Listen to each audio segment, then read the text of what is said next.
Hello viewers, আসসালামু আলাইকুম। আজ আপনাদের নিয়ে যাচ্ছি বাংলাদেশের অফিসিয়ালি সর্বোচ্চ চূড়া তাজিং ডংয়ে। গত পর্ব হয়তো দেখেছেন আমরা সিম সাম্পিং পাড়াতে ছিলাম। সাথে থাকুন, দেখতে থাকুন সম্পূর্ণ ভিডিও, আশা করি ভালো লাগবে।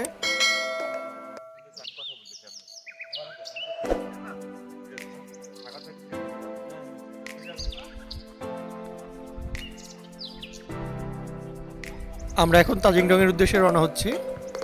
এই হচ্ছে সিম ক্লাম্পিং পাড়ার খেলার মাঠ।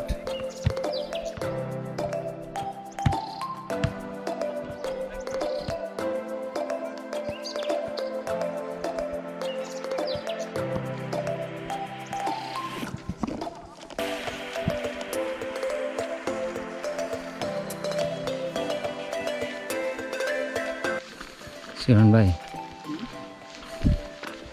ভালো আছেন? পা ব্যথা করতেছে না? মায়ের রূপে মারি দিলে যা হয়, ব্যথার আগের ব্যথার অনুভূত হয়ে যায়। এক জায়গায় ঘর মেট বলে যায়, অনুভূত হয়ে যায়।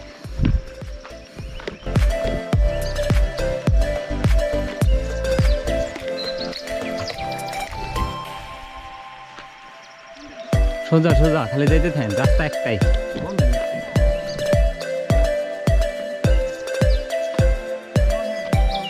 চালু হইতেছি, আটতেছে।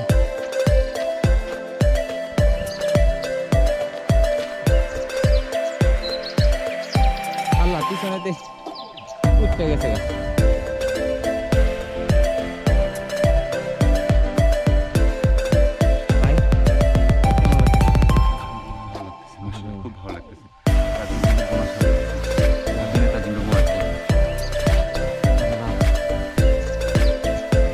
এখানে পাহাড়গুলো স্পষ্ট দেখা যাচ্ছে,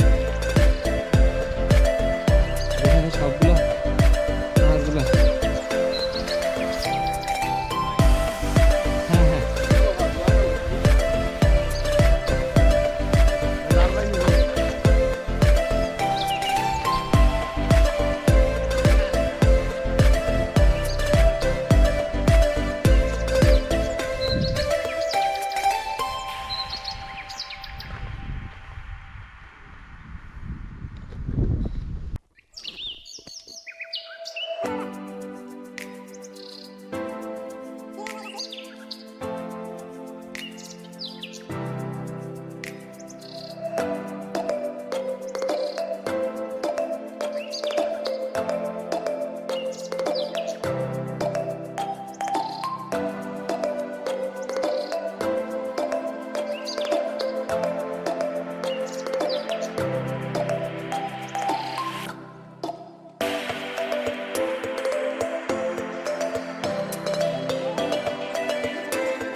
চূড়া বলতে একদম মেন চূড়া।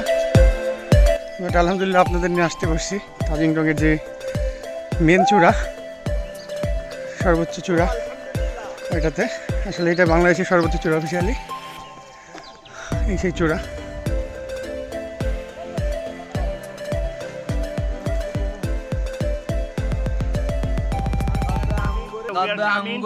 তাজিং ডংয়ের মেন চূড়া কয়া এই টাঙ্গির পারে নিয়ে আসি।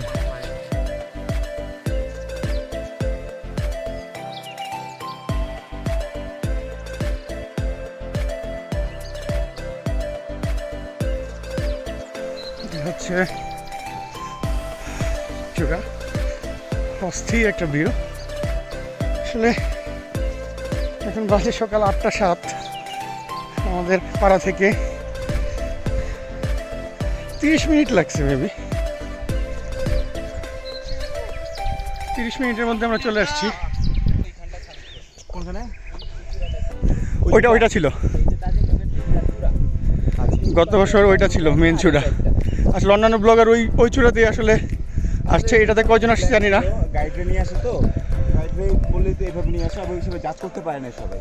এটা আসলে মেন চূড়া, আমি ভিডিও দেখছিলাম আর এই মেন চূড়াতে আসছি সাক্ষাৎ ভাইয়ের সাথে। ডিসকাস করতেছি। জায়গাটার ভিউটা কত সুন্দর না? তোমাকে ভালোভাবে 60% অস্থির জায়গায়, রোদ্রের তাপ অনেক বেশি, সকাল 8টা বাজে, আর নিচে মেঘ আছে। অবশ্যই অনার আছে, যারা সাজেক ফিল নিতে চান, এটাই সেই চূড়া। আর এটা থেকে ভিউ মাশাআল্লাহ, একটা মাশাআল্লাহ ভিউ।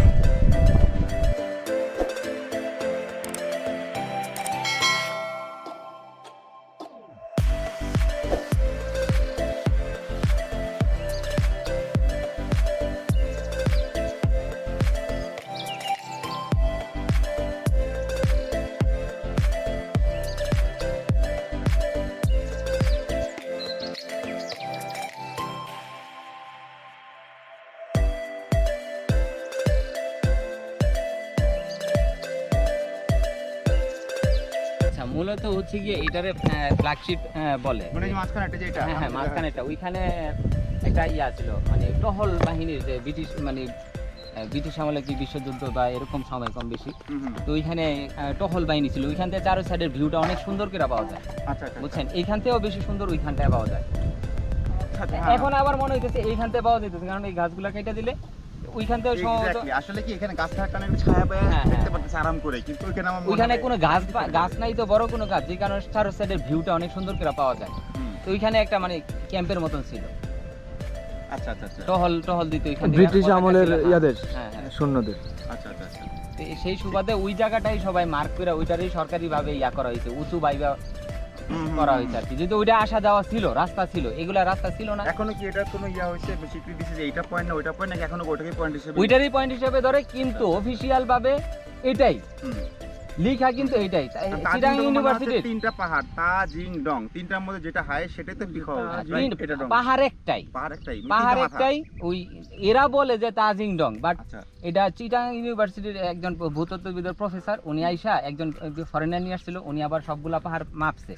তো ওই সুবাদে এই পাহাড়টা উঁচু কতটুক এবং নাম সবকিছু উনি সিলেক্ট করে দিয়েছে। এবং ওই সাকা আফংটাও উনি বাংলাদেশের সর্বোচ্চ চূড়া, ওইটাও সিলেক্ট করে আনঅফিশিয়ালি রাশিয়া এবং আমেরিকান টপোগ্রাফি ম্যাপে ওইটারই উচ্চতা দেখাইছে বাংলাদেশের রেঞ্জের ভিতরে। তো বাংলাদেশে আনঅফিশিয়ালি সবচেয়ে বড় পাহাড় হিসাবে এই সাকা আফংকে ধরা হয়। আর যেহেতু অফিশিয়াল হিসাবে তাজিং ডং চলে আসছে, তাজিং ডং ওই যে ওই ফ্ল্যাগশিপ হিসাবে পরিচিত হয়ে যাওয়ার কারণে এটারই মূলত ধরা হয়ে যায় বাংলাদেশের সর্বোচ্চ চূড়া। প্রথমে কি কারণে ধরা হইতো, এখন কি কারণে ধরা হয় না, এটারে ধরা হয়। তাহলে হচ্ছে চূড়ার ভিউ। এই রাস্তা খুলে দিলেই সাকা আফংকে ধরা হবে। রাস্তা তো এখন বন্ধ, যেই কারণে আসলে এখনো সরকারি ইচ্ছা করে করতেছে না, যেহেতু এটা পরিবেশ নষ্ট হবে না। যদি কয়েক নম্বর পাবলিক ওদিকে ইন্টারেস্ট দেখাবে, যখন রাস্তাটা ক্লিয়ার হয়ে যাবে তখন এটা অফিশিয়ালি ভাবে খুলে দেওয়া হবে। আচ্ছা, আর আমার মনে হয় আর বেশি দিন লাগবে, সামনের বছর ইনশাআল্লাহ ওই রাস্তা খুলে দিবে। তিনটা পাহাড়ের নাম কি? এটা তিনটা একটাই পাহাড়, নাম তিনটা একই। এখন এরা যেভাবে এক্সপ্লেন করে পাহাড়িরা, হ্যাঁ পাহাড়িরা, জাস্ট ইমাজিন তিনটা যদি একই পাহাড় হয়, এই তিনটা চূড়ার মাঝখানে কত পরিমাণ ফাঁকা, তার মানে এর বেসটা কত মানে বিস্তৃত। হ্যাঁ, পাহাড় তিনটা বার একটা হইলো কেন, এটার একটা কথা আছে। পাহাড়ের হিসাব করা হয় প্রমিনিয়েন্স দেখে, একটা রিজ লাইনে, হ্যাঁ একটা রিজ লাইনের সবচেয়ে উঁচু যে চূড়াটা, এটারই একটা পাহাড়ের চূড়া ধরা হয়। এখন বলবেন যে এত বড় পাহাড়টার একটা চূড়া হইলে তো পুরাটা মিলে একটা বার কিভাবে হয়? একটা বার এর জন্য হয়, স্বতন্ত্র পাহাড়ের জন্য। আপনি একটা পাহাড় থেকে 300 ফিট নিচে নেমে যখন আরেকটা পাহাড়ে উঠবেন, এটার বলে প্রমিনিয়েন্স। তখন এটারে যখন উঠবেন তখন হইলো গিয়া এটা স্বতন্ত্র পাহাড়। স্বতন্ত্র পাহাড় যদি হয়ে থাকে, তাহলে এটার যদি উচ্চতা সবগুলো পাহাড় থেকে চূড়া থেকে বেশি হয়, তাহলে ওইটাই অরিজিনাল চূড়া, ওই পাহাড়টা। অনেকগুলো সামিট নোট আছে, বাট আমরা সামিট নোট দিতে পারতেছি না, কারণ আমাদের কলম আমরা সাকার চূড়ায় রেখে আসছি। নতুন নিয়ম চালু করছি। না, নিয়ম পরে আগে দেখেন এটা কি করেন। এটাও ভোটার আইডি ফটোকপি দিয়ে দিছি। আচ্ছা, এখানে 19 জনের ভিতরে 2 জন নাই হয়ে গেছে। কি চিঠি লিখে গেছে? এই তাজিং ডং তোমাকে জয় করার উদ্দেশ্যে আসার কারণে যদি আমার মায়ের মনে কিছুটা দুঃখ দিয়ে এসে থাকি ধরছি, তাহলে কি খুব বেশি অনুচিত হয়ে যাবে? মা আমার তোমাদেরই কাছে আসতে দিতে চায় না। তুমি কি একটা কথা তার স্বপ্নে দিয়ে বলে দিতে পারো যে আমি আসলে মাকেই বেশি ভালোবাসি?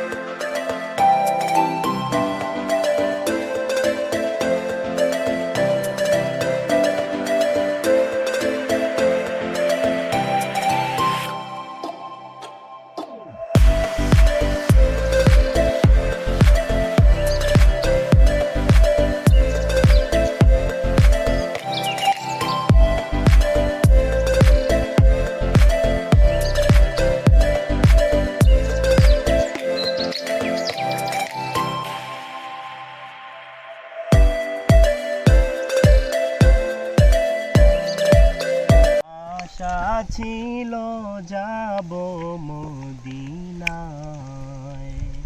মনে বড় আশা ছিল যাব মদিনায়। সালাম আমি করব গিয়ে, সালাম আমি করব গিয়ে নবীর রওজায়। মনে বড় আশা ছিল যাব মদিনায়, মনে বড় আশা ছিল যাব মদিনায়।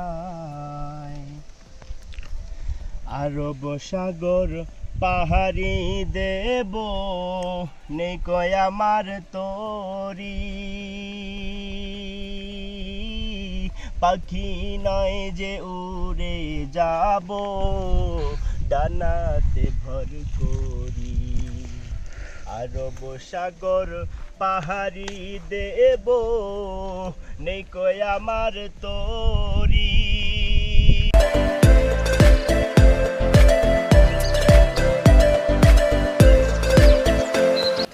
ভিডিওটি সম্পূর্ণ দেখার জন্য ধন্যবাদ। ভিডিওটি ভালো লাগলে অবশ্যই সাবস্ক্রাইব করবেন। কোনো মতামত থাকলে কমেন্টস করে জানাবেন। আবার দেখা হবে নতুন কোনো ব্লগে, নতুন কোনো জায়গায়। টিল দেন ভালো থাকবেন। আসসালামু আলাইকুম।